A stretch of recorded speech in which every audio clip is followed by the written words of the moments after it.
அஸ்ஸலாமு அலைக்கும் வரஹ்மத்துல்லாஹி வபரகாத்துஹு. கண்ணியமிக்க பெரியார்களே, சகோதரர்களே, ஹஸரத் அபூ ஹுரைரா ரலியல்லாஹு அன்ஹு அவர்கள் அறிவிக்கிறார்கள், பெருமானார் ஸல்லல்லாஹு அலைஹி வஸல்லம் அவர்கள் சொன்னார்கள், உங்களுடைய ஈமானை புதுப்பித்து கொள்ளுங்கள் என்று சொன்னார்கள்.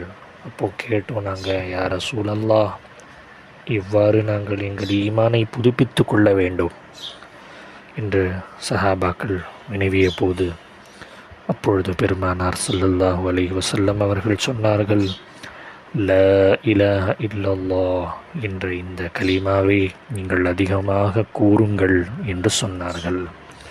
கண்ணியமிக்க பெரியார்களே, ஒரு ஹதீஸிலே துணி பழையதாகி விடுவது போல ஈமானும் பழையதாகி விடுகிறது.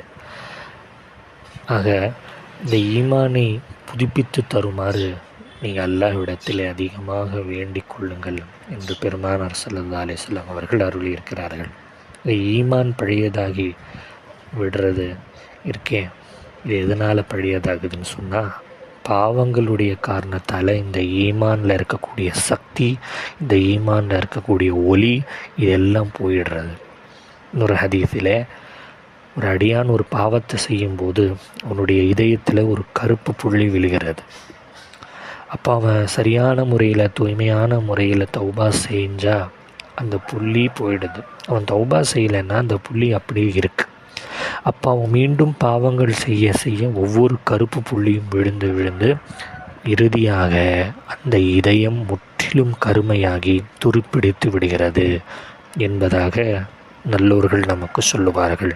குரானிலே கூட அல்லாஹ் சொல்லுவான், கல்லா பல்ரான அலா குலூபிஹிம் மா கானு யக்ஸிபூன், அவர்கள் சம்பாதித்து கொண்ட தீமையின் காரணமாக அவர்களுடைய இருதயங்கள் துருப்பிடித்து விட்டது என்று கூறுகிறார். ஆக நாம் நம்முடைய இதயத்தை நல்ல விஷயங்களை கொண்டு நாம் தூய்மைப்படுத்த வேண்டும். இந்த லா இலாஹ இல்லல்லாஹ் எனும் இந்த அருமையான திக்ரை நாம் கலிமாவை ஓதி நம் ஈமானை புதுப்பித்து கொள்ள வேண்டும். அல்லாஹ் அமல் செய்ய தௌஃபீக் செய்வானாக. ஆமீன்.